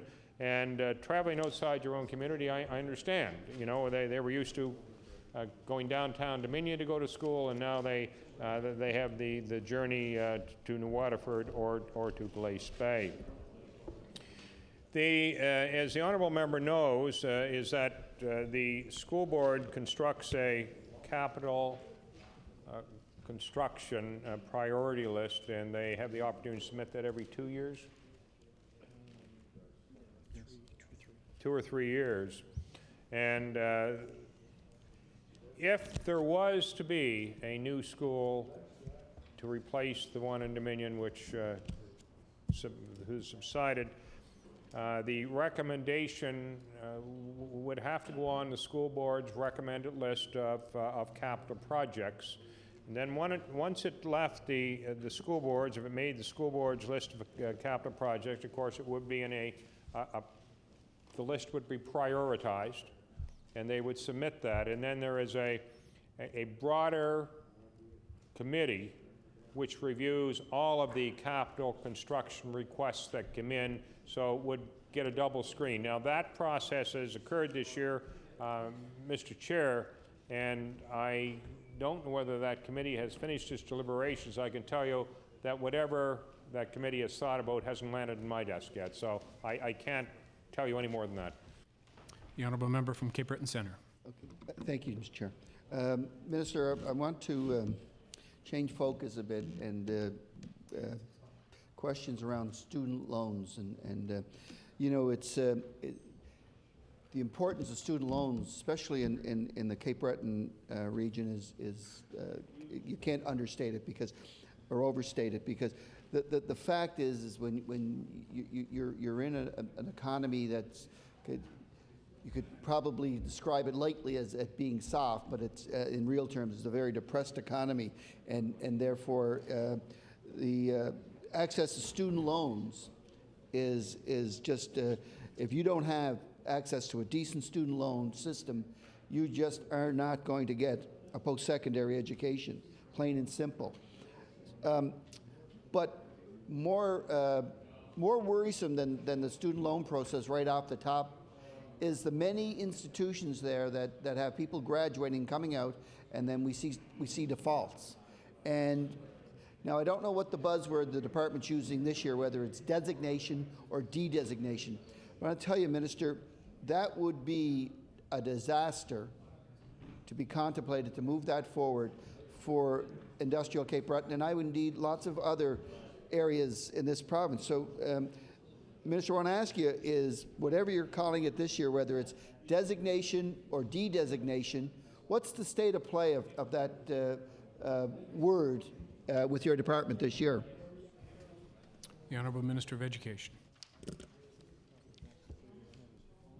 The issue of designation, I guess we would say it's currently under review, and we're not looking at Nova Scotia policy, we're looking at a national policy. We're working to try and get a national designation in policy, and for those members that aren't familiar with that, is that what it comes down to is that if there is an educational institution whose graduates, whatever the number is, they have a very high percentage of default on student loans, i.e. that their graduates aren't able to get jobs, I guess is what it amounts to, then the institution would be put on go under, I guess you'd call it a review status, and if things didn't improve, then probably its ability to accept students would either be restricted or perhaps rescinded. Now, the honourable member would know that we've had some history in our province with, not so much with public institutions, and I don't like to use the word private, but because we've got so many fine of the private trade schools in the province. You know, we've got many fine ones, but we did have a couple of fly-by-nighters, to be quite frank, that set up a shop and said, go get a student loan, and I don't think the students ever checked in. And if they did, they never had a program really, I'm told, a program of study that was of any quality. So it's really part of the accountability process that if the programs are quality programs, and I would think for an institution to be designated, you know, it would be more than simply the number of students that were getting jobs, as if it was a quality program. Now, clearly, the other thing that you would say, you can have a quality program for which there was absolutely no demand for graduates. So if that happens to be the case, then clearly it's not in anybody's interest probably to allow that type of situation to continue. But I can tell you that in any designation policy that may emerge from this federal provincial framework, the factors, socioeconomic conditions, and a variety of other things would be taken into consideration before an institution was designated. The honourable member from Cape Breton Centre. Thank you, Mr. Chair. I hope the minister is accurate in what he's saying around the impact as far as it goes socioeconomic, because you know when these things get out in the public, they have a way of creating momentum that you can't stop, Minister. And that's why if you're even contemplating doing that, whether on a provincial perspective or a national perspective, I believe that you have to get out in front and truly explain to people, because what happens is there's a ripple that goes through the various educational communities that people believe, you know, they're going to shut us all down. We're just not talking about, you know, the private trade schools, if you will. I mean, we've talked to the student union at UCCB, which was a fear, and if there, you know, if this case that you don't see that those. Cape Breton University, excuse me, I've been reminded by the member from Glace Bay, and who I hear champion something around that, but I don't really recall it. But anyhow, Mr. Chair, that it's important that that if there's any myths out there, Minister, about designation, that they be nipped in the bud. Now.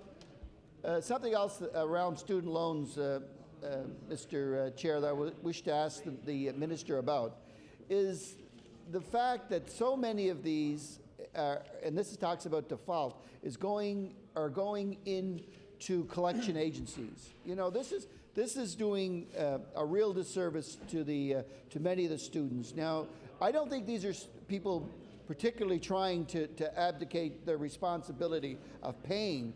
But it's the fact that one instant that a young lady forgot, it basically was a bit remiss in telling the student loan that she would not be applying for a student loan in a certain year, but had gotten money from her parents because of an education package that was provided to laid-off workers at DevCo. Now, when she went 1 year without a student loan and couldn't pay it because she was still in university, the federal portion of that loan was put in a collection agency, and in no way, no how would they retrieve it from there. So I would like for you to take us through, especially for, I think the only one you really can speak on is the provincial portion of student loans, and how that goes through the system before it would arrive at a collection agency. Excuse me, before I go, Mr. Chair, I'll be sitting off this and turning it over to the member from Halifax, Chiboucto. Thank you. The Honourable Minister of Education. Yeah, the student loan process.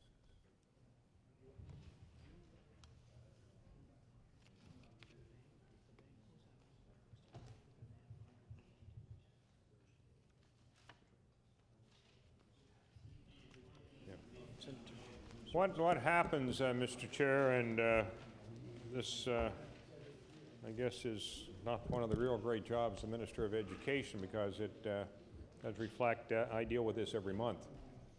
And as the honourable member knows, in this case it's the Royal Bank of Canada, who is our student loan agent. And if a student, once they go to the system and they're 6 months interest-free? Yep. 6 months interest-free, and then they are expected either to make arrangements or to make payments. And the bank would be dealing with the student, and if the student doesn't make payments for 180 days, then the bank would notify us. At that point, we pay the bank, and then after that point in time, it would be put out for collection. And Department of Municipal Affairs? Don't tell them next part. I get their letters all the time. The honourable member from Halifax-Chebucto. Thank you very much, Mr. Chair, and good afternoon. Good afternoon to the Minister. Sir, I'd like to raise a few topics with you, if I may, and I'd like to start with what is now our annual discussion about the new high school for the peninsula. There are a couple of points I want to raise about the new high school, and I want to start by laying out what I understand to be the facts in the current state of play. I want to do this just to make sure that we have a common understanding of where things are at the moment, and I would certainly ask that if your understanding is any different than mine, that you let us know.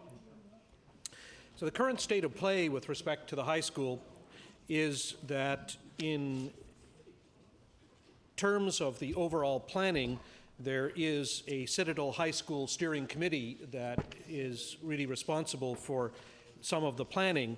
The current timetable that's contemplated, I understand, is that the projected opening has been delayed a year beyond what it was originally hoped to be, so it's now looking as if it's going to be September of 2007 before the school is up and running.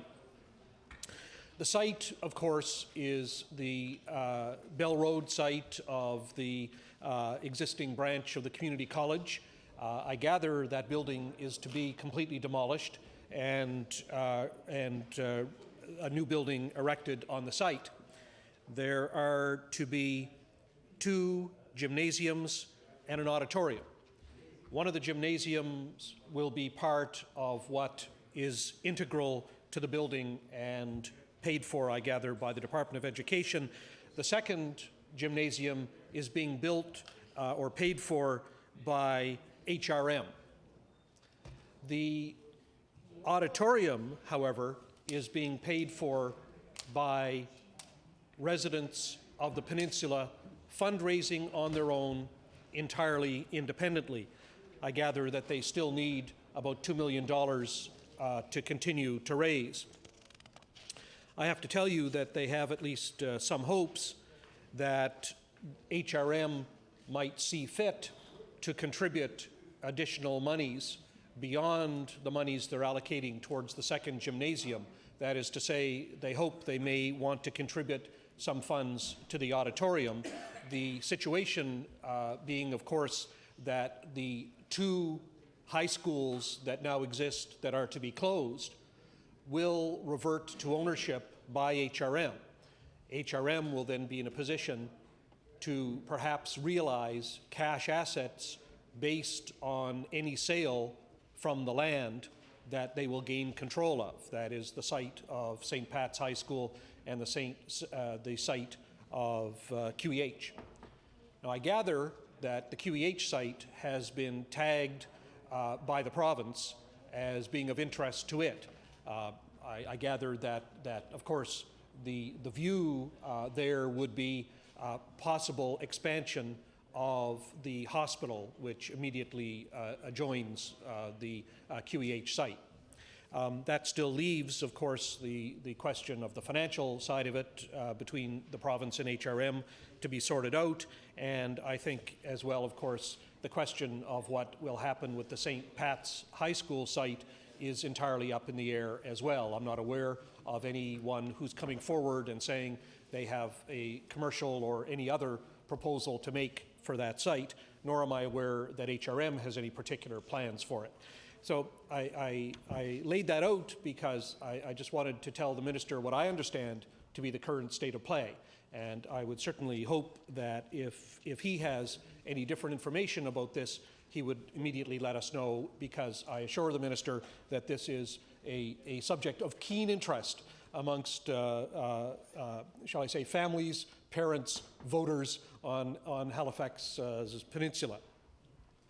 But I'd like also to flag for the minister, if I may, some associated questions that I don't think we've had occasion to discuss when we've had our annual talks about the high school.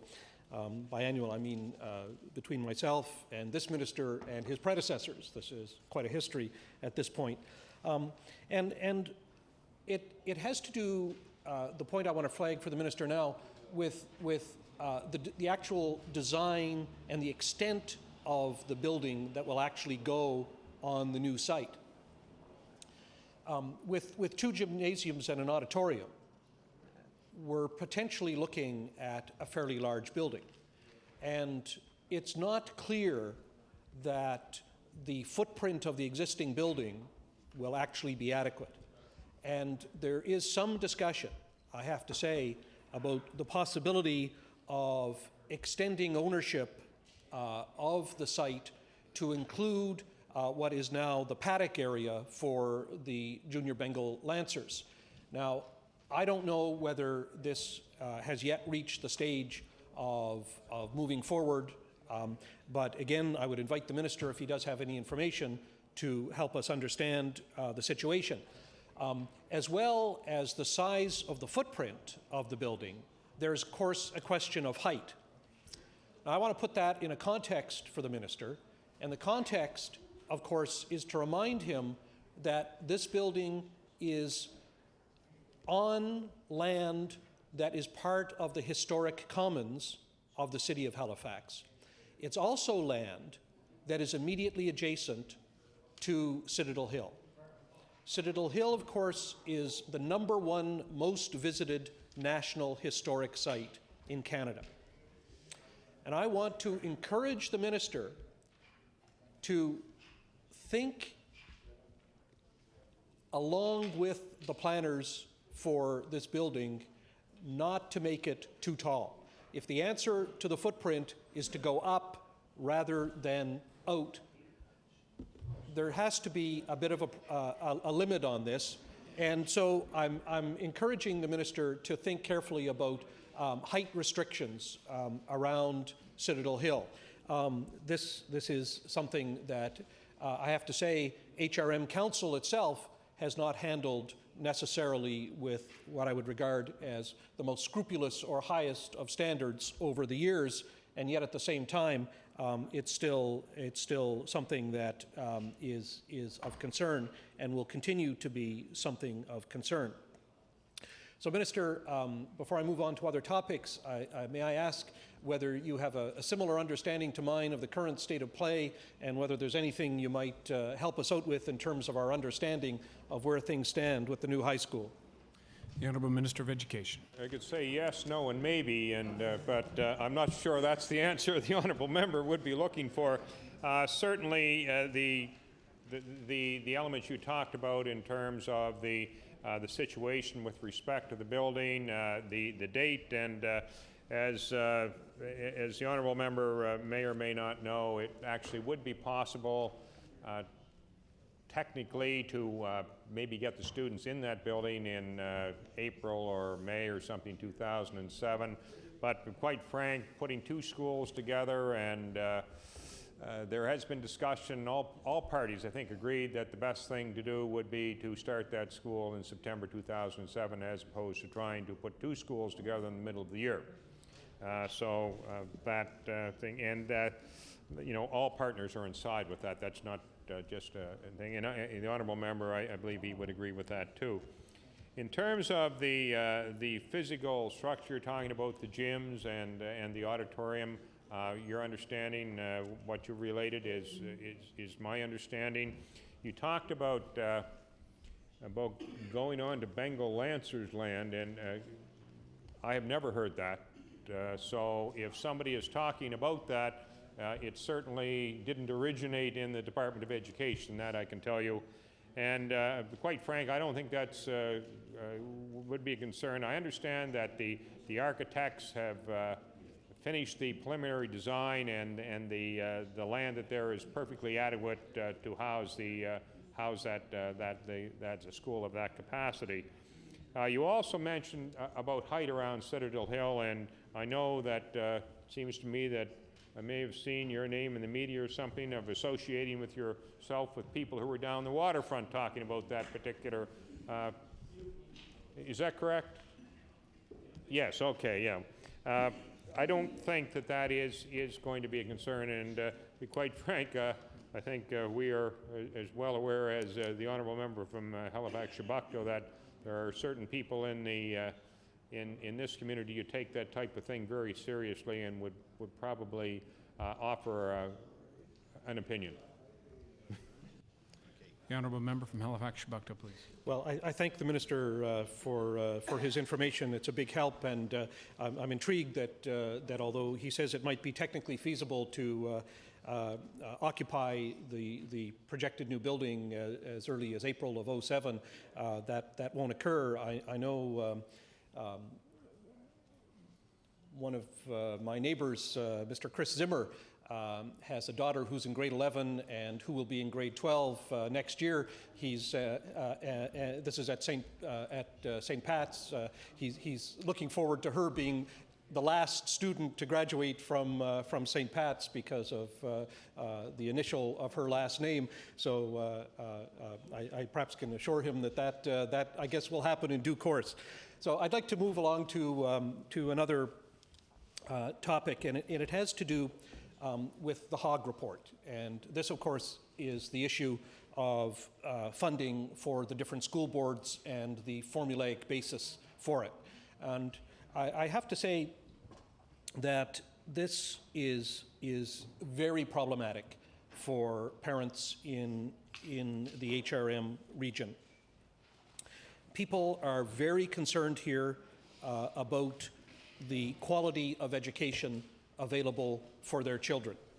I know that when I've said this before, there's maybe been some suggestion on the other side of the floor that I meant that this was unusual. I don't think it's unusual. I think this is a concern in HRM, and it's a concern in school board districts all across the province. But of course, the formula is a difficulty that's a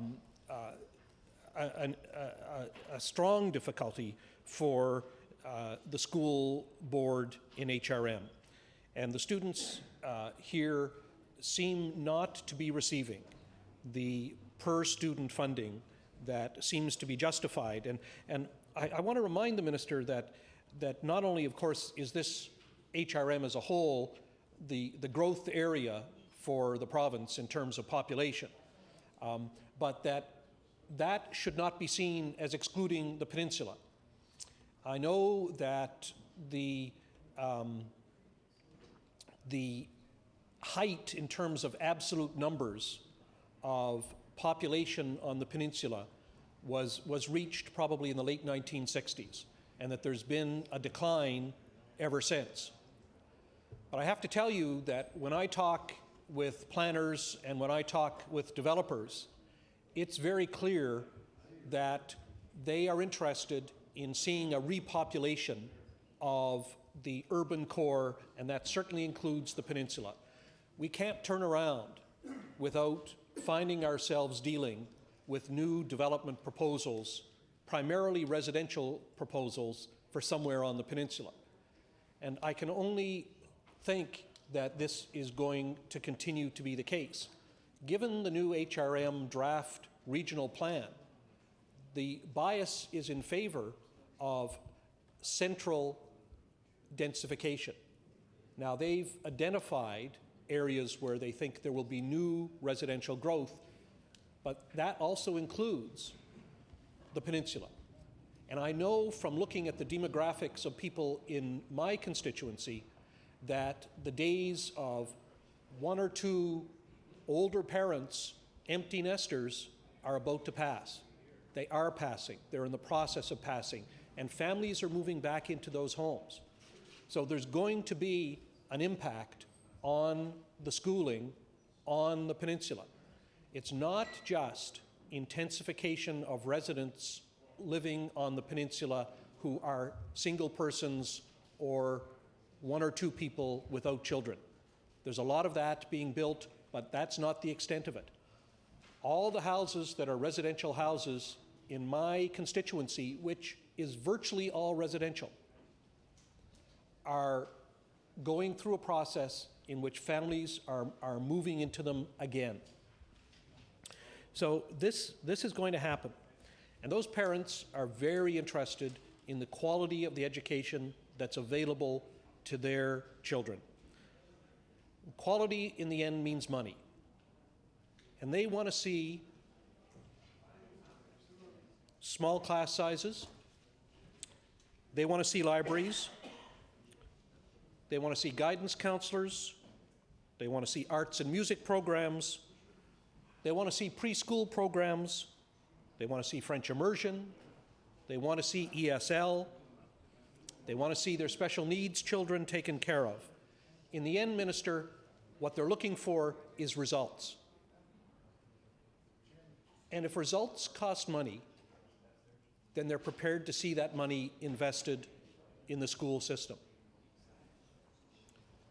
And given that we were told that this is to be the education budget, given that we were told so loudly that this is to be the education budget, I know from talking to families in my area that they're worried. They look at the Hogg report and they wonder why it is that it was necessary to postpone implementation of that report to the extent that it would have meant a better result in terms of funding for the HRM school board area. Now, I can understand that there are problems for other school boards in wholesale implementation of that report. But at the same time, parents I've talked to have taken note of the fact that this government is running surpluses. They've taken note of the fact that apparently there was a surplus last year and the government is projecting a surplus again this coming fiscal year. And they're saying, why is it that that money is not being invested in the school system? If this is an education budget, they're asking, why is it that that your government is structuring things so that surpluses are being generated that will have to be used to pay down debt? Now, in general, if you happened into a surplus, sure, pay down debt. But this is a time when we're all anticipating that $830 million is going to come that we're going to use to pay down debt. And I'm not disagreeing with that choice. That's fine. But why add to that by having generated a surplus last year and generating a surplus this year? Parents are saying to me, why don't they just run a break-even budget and use that money to invest further in the education system? They want quality, they understand that their tax dollars will have to be used for it, but they're prepared to see that happen. And I have to say to you also, Minister, that it's not just in the school system that they're prepared to see money invested. And I want to remind the Minister that there is at least some good chance that the current federal budget, as amended by the agreement between my party and the Liberal Party federally, will pass. And if that passes, then what that means is that there will be a lot more money coming for education, specifically post-secondary education, to the province of Nova Scotia. And I would like the Minister to also undertake today that if that money is made available to Nova Scotia, that he will put it into post-secondary education and put it into rolling back tuition fees. The Honourable Minister of Education with just over 1 minute before we reach the moment of interruption. Before moving on to this topic, I'd like to go back and in response that I'd given to the honour member about the land for the new high school. And I've been informed just now by staff, Mr. Chairman, that the HRM, the Department of Education, are working with the Bengal Lancers to conceivably do a land swap, which would allow the Bengal Lancers to move the Bell Road paddock across the street.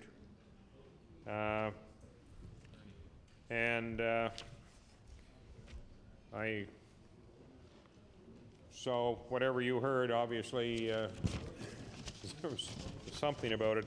And secondly, I'm going to